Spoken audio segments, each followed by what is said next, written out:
اقوام متحدہ سلامتی کونسل اجلاس میں عرب ممالک میں قائم امریکی اڈوں پر ایرانی تابڑتوڑ حملوں کے خلاف قرارداد، پاکستان کا ایران کے خلاف قرارداد کے حق میں ووٹ، پاکستانی مندوب عاصم افتخار کا خطاب، کہا کہ ایران کی سلامتی خود مختاری کی حمایت کرتے ہیں، غیر ضروری حملے نے پورے خطے کو تنازع میں دھکیل دیا۔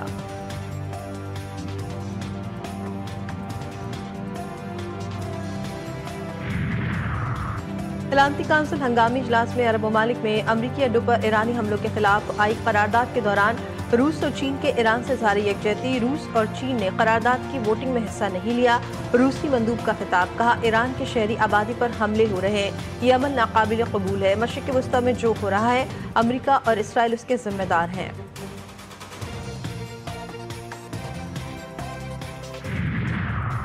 اقوام متحدہ سلامتی کونسل اجلاس کی آج کی کارروائی انتہائی افسوسناک قرار، ایرانی مندوب نے کھری کھری سنا دی، کہا ہماری قیادت اور معصوم بچوں پر حملے ہو رہے ہیں، جواب میں ان کے امریکی اڈوں کو نشانہ بنایا جہاں سے سویلنس پر حملے ہوئے تو قرارداد آ گئی، دنیا دوہرے معیار کو پہچان لے۔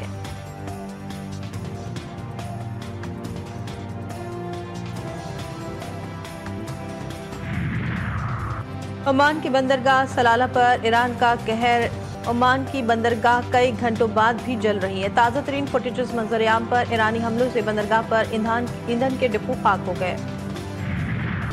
ایران میں بچوں کے اسکول پر حملے کا ذمہ دار امریکہ نکلا، مناف میں اسکول پر حملہ امریکی فوج کی جانب سے ہدف کے تعین کی غلطی تھی، امریکی اخبار نیو یارک ٹائمز کے مطابق انکشاف فوجی تحقیقات کے دوران ہوا، بچوں سے بھرے اسکول کو نشانہ بنانا سب سے بڑی اور بھیانک فوجی غلطی ہے، امریکی حکام فوجی تحقیقات کی ابتدائی رپورٹ سے واقف ہیں، ابتدا میں اس حملے پر شکوک کا اظہار کیا گیا تھا، ویڈیوز میں اسکول کے قریب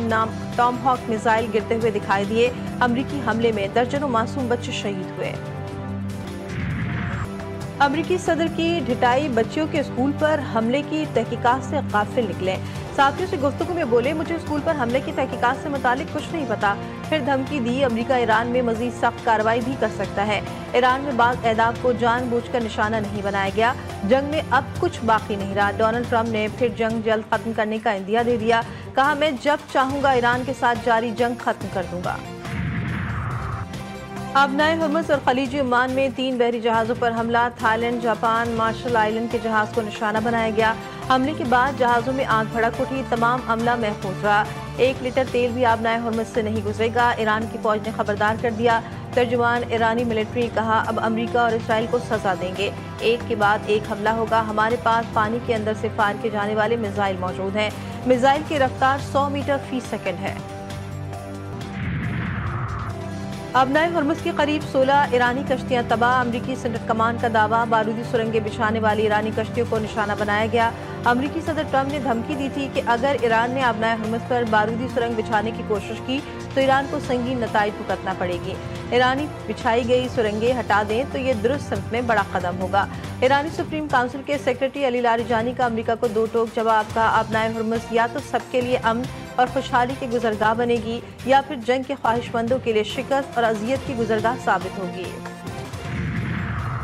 امریکی حکام منڈیوں کو متاثر کرنے کے لیے جھوٹی خبریں پھیلا رہے ہیں، ایرانی وزیر خارجہ نے کہا اس طرح کے اقدامات انہیں اس شدید مہنگائی کے طوفان سے نہیں بچا سکیں گے جو انہوں نے خود امریکی عوام پر مسلط کیا، ایرانی پاسداران انقلاب کا آبنائے ہرمز میں امریکی جہازوں کو نشانہ بنانے کا اعلان، بیان میں کہا گیا کہ امریکہ کا کوئی جہاز ابھی تک آبنائے ہرمز سے نہیں گزرا، امریکی بحری بیڑا یا بحری جہاز آبنائے ہرمز آیا تو میزائل ماریں گے۔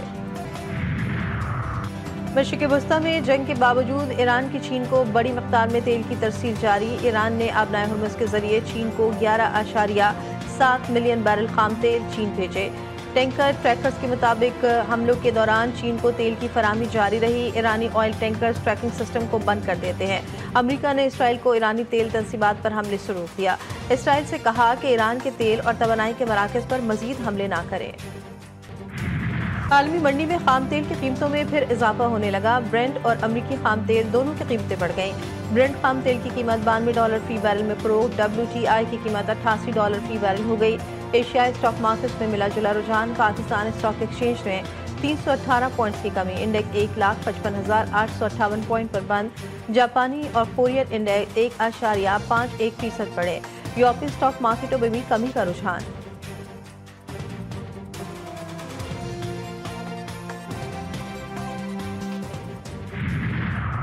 ایران کا خطے کے دیگر ممالک کے ساتھ کسی تنازع میں پڑنے کا کوئی ارادہ نہیں۔ ایران کے صدر مسعود پزشکیان کی وزیر اعظم شہباز شریف سے گفتگو۔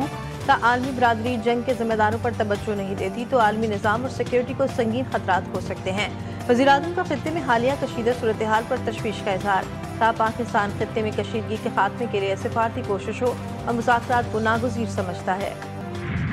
ایران کے آپریشن بادر صادق کی 37ویں لہر، اسرائیلی اور امریکی اہداف کے خلاف بھرپور کارروائیاں۔ بیروین میں امریکی بحریہ کے اڈے پر حملہ، تل ابیب کے وسط میں واقع بیر یعقوب کے فوجی مراکز کو نشانہ بنایا گیا۔ خیبر شکن قدر خرم شہر میزائل سے تل ابیب میں سیٹلائٹ مواصلاتی مرکز اور مقبوضہ بندرگاہ حیفا پر حملے کیے گئے۔ اسرائیل کے بن گورین ایئرپورٹ پر میزائلز کی بارش، دھماکوں اور سائرن کی آوازیں۔ بغداد ایئرپورٹ کے قریب امریکی سفارتی مقام کو 2 ڈرون سے نشانہ بنانے کی کوشش کی گئی۔